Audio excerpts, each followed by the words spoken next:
What is the Mahalakshmi principle within you? Desire. Desire for the spirit. Hmm? Desire for the spirit. No, but you have a power. You have got Mahalakshmi's powers within you. Do you know that? Pleasure it gives. Hmm? The pleasure it gives. What part? The pleasure it gives you. The pleasure? Yeah. No. That's the power of giving realization. Go ahead, still. You should move. Pleasure is not a power. Pleasure is what you are enjoying. But you have a power of Mahalakshmi. Huh? What's that? It's just the sustaining power. That's no power. Power of spreading the power means you have that power to do something.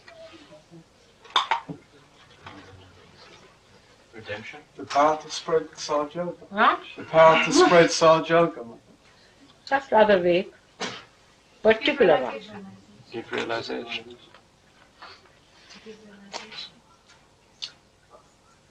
To evolve. Huh? To evolve. What is it? To evolve. But to evolve is your own. Power is what you do to others. The whole thing I told you just now is to purify. You have the power to purify. How do you cure people? By purifying them. Alright? Now just think how you purify others. By talking to others, you can purify them. By touching others, you can purify them. By looking at them, you can purify them. One person who is a realized soul purifies the whole atmosphere. Your atmosphere is purified. Since I have come, it has been warm enough. You purify everything. You purify this light. Do you notice that? You awaken the light.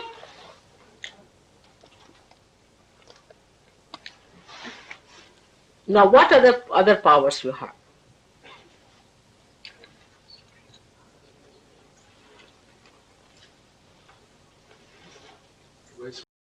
Hmm? Where's Kundalini? That's a vague thing. See, Kundalini is many powers, many-folded. You purify yourself, others and yourself. Now some more powers are there. Now come here. Let's have it. You all have those powers and you are not aware of them. This is the best part of it. Now, let's have it. The power to arrange time to suit you, Mother. Okay. Power to It's arrange power over time. Huh? Suit you. Arranging time to suit yourself. But that's not the power of Mahalakshmi. That's another one I'll tell you. Who does that?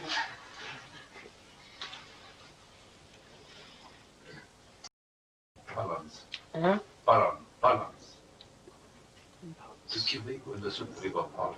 What do you say? So it gives a balance between ego and superego.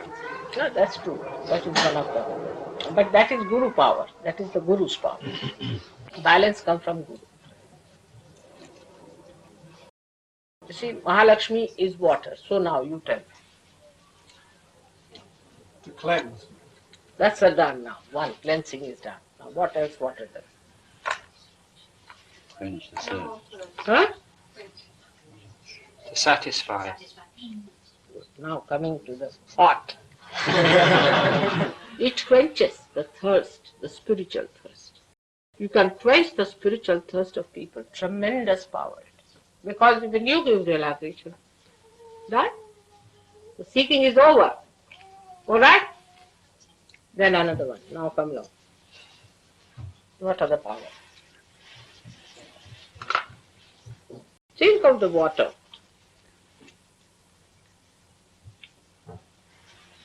Nourishment. Nourish. You give spiritual nourishment to people through your power. Even if you are standing there, you are nourishing others.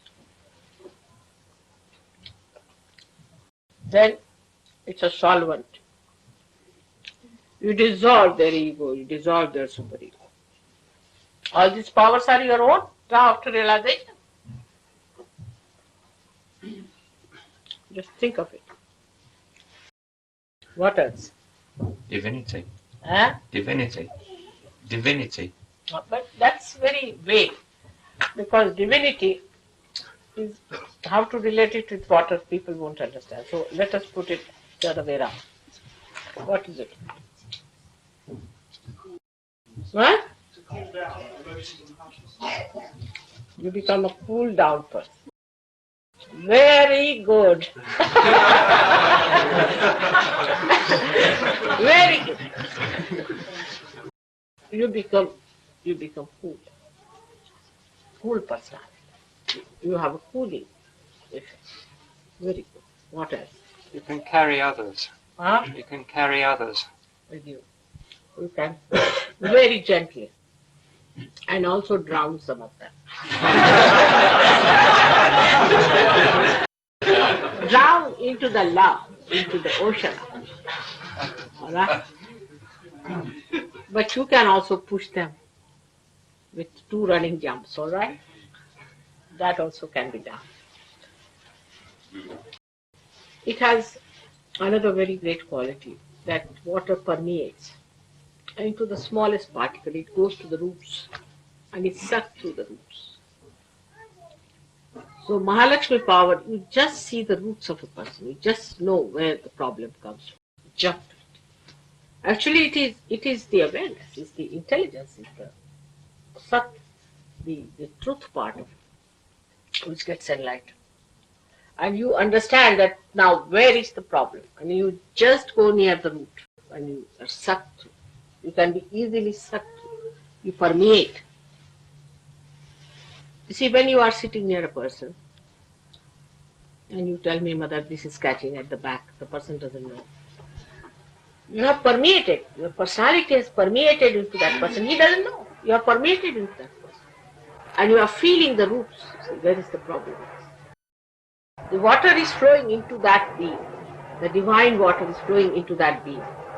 And the obstruction is felt through that divine water. And you can say that this is catching, that is catching. So the permeate. And the another one is the glistening of the water. Water glistens, so your skin starts glistening. Your skin becomes very radiant. And the last of all is the reflection. A person who sees you sees his own reflection. He gets frightened. With me it happens sometimes. And I don't mean anything bad to anyone. But people are unnecessarily frightened of me because they see their reflection. So when they meet you, they see their reflection. They can be very aggressive because they see their reflection. They can be very hard on you because they see their reflection.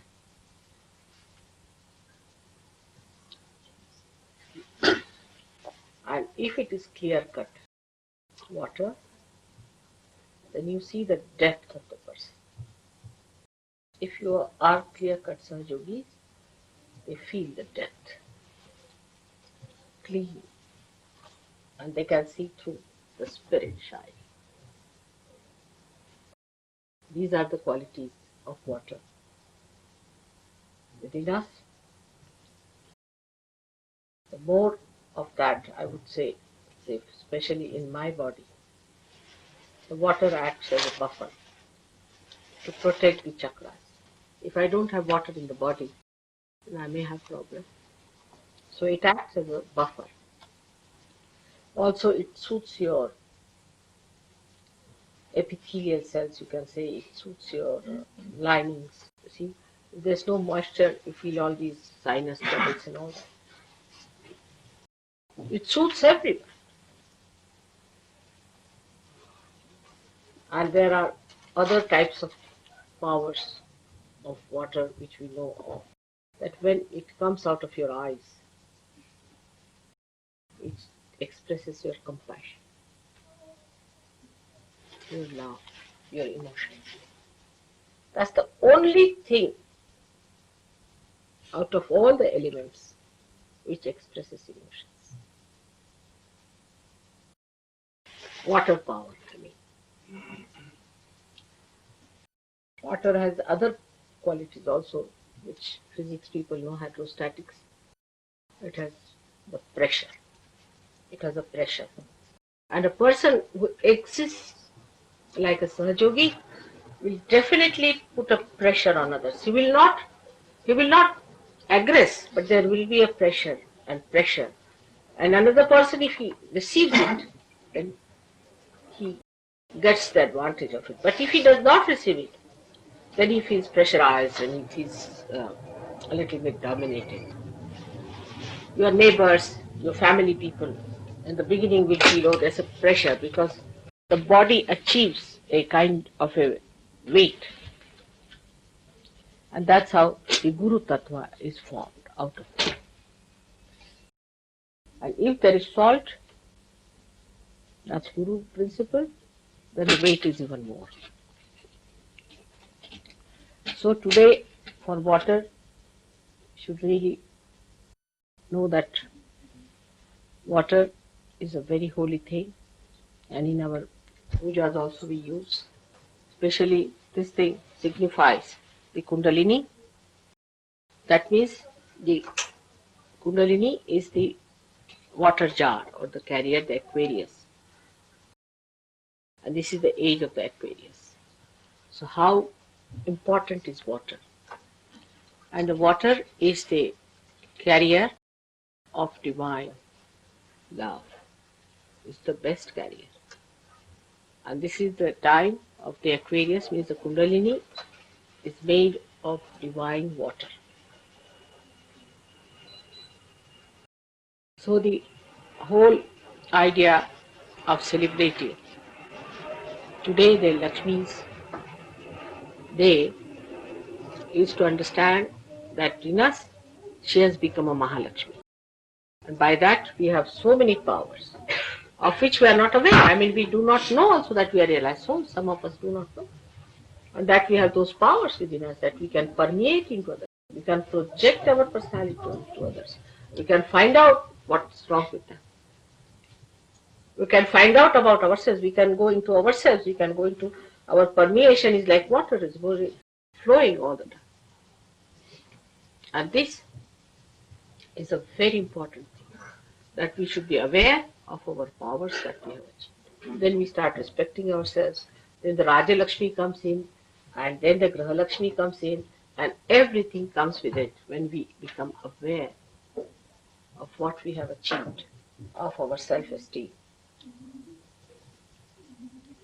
of our dignity. So this gives us dignity. Mahalakshmi gives us dignity. And that's how we start understanding the value of human dignity. We should have also then the idea of human dignity, that we cannot insult human dignity. Like people go on nagging others all the time. It's against human dignity.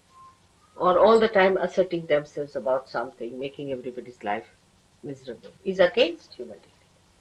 You have to decorate another's life. You have to make it beautiful. You have to make it enjoyable and happy. Make everyone happy, not to nag all the time. That if you nag, that's not a Grahalakshmi. That's not a Grahalakshmi. You should not nag. Do this, do that, stand up, what are you doing? Stand this side, go move that side. It's all nonsense. You leave the person to do it. The human dignity is the most important. You must respect the human dignity. And that's possible because now you have got the Mahalakshmi power. Those who do not have dignity also will get it from you because you are dignified now.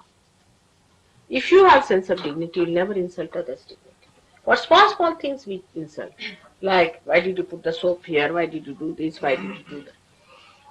And the another side could be that others have no dignity, so they go on doing things just like animals. Both things are wrong.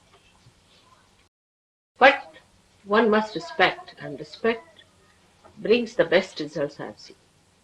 That's the best results. Once you respect and love, then the trust is grown and one wants to keep the trust. And that's how the human dignity improves everywhere.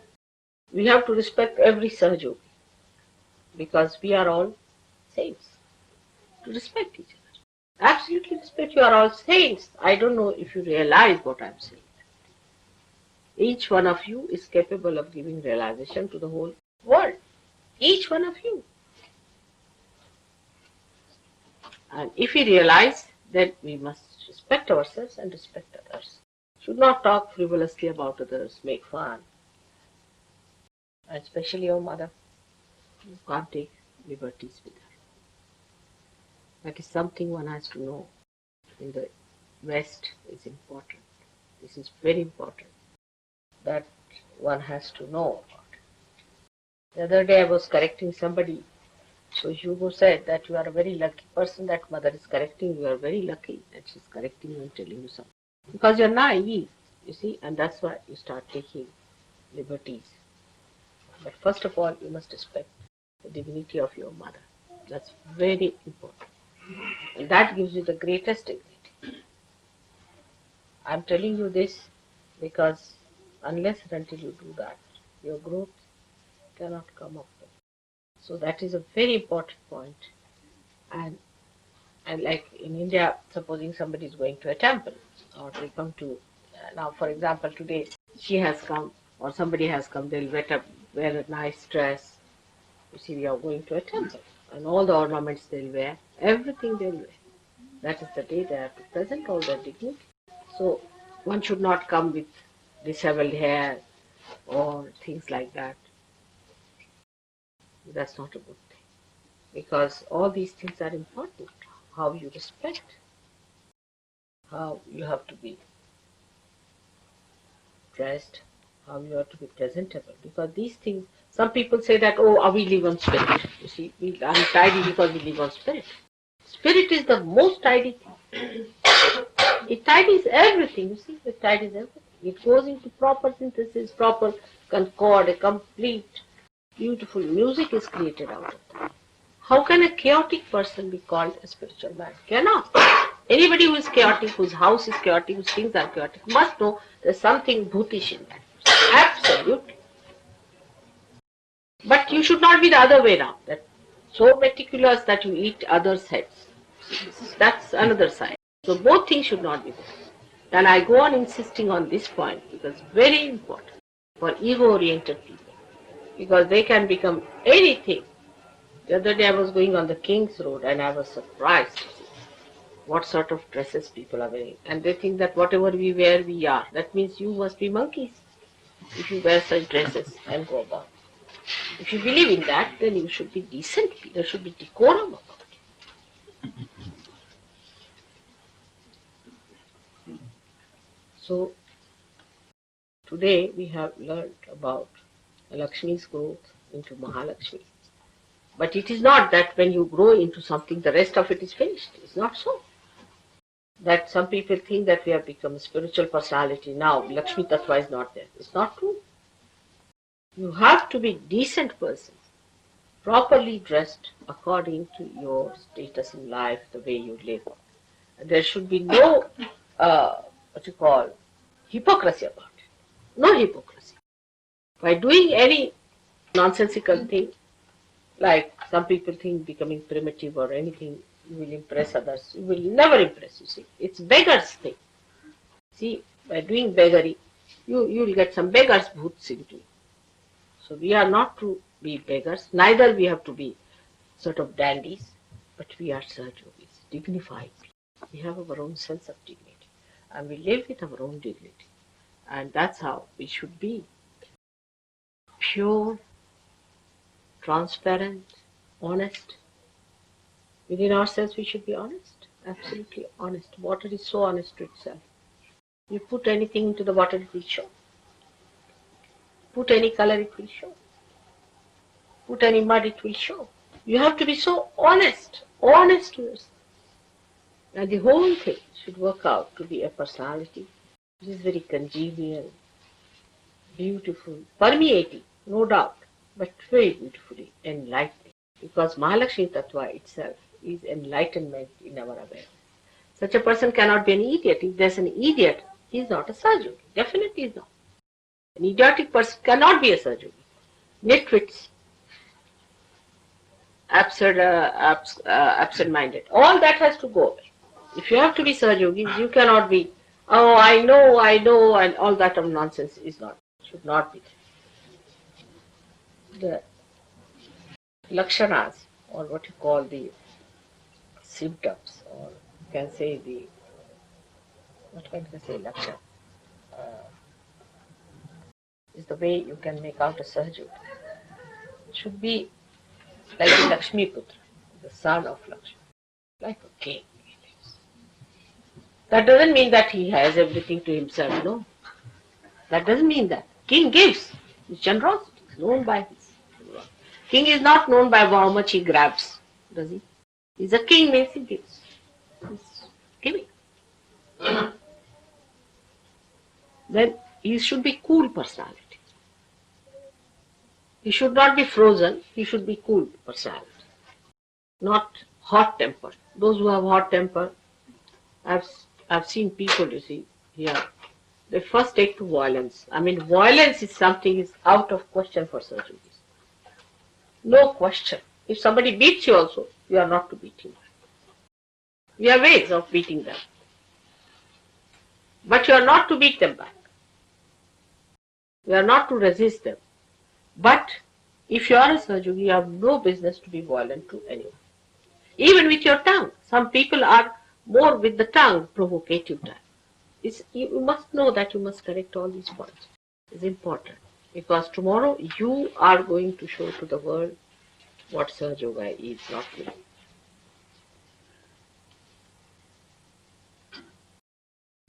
So we have to dedicate ourselves to our purification, to our glorification, because water glorifies, gives you glory.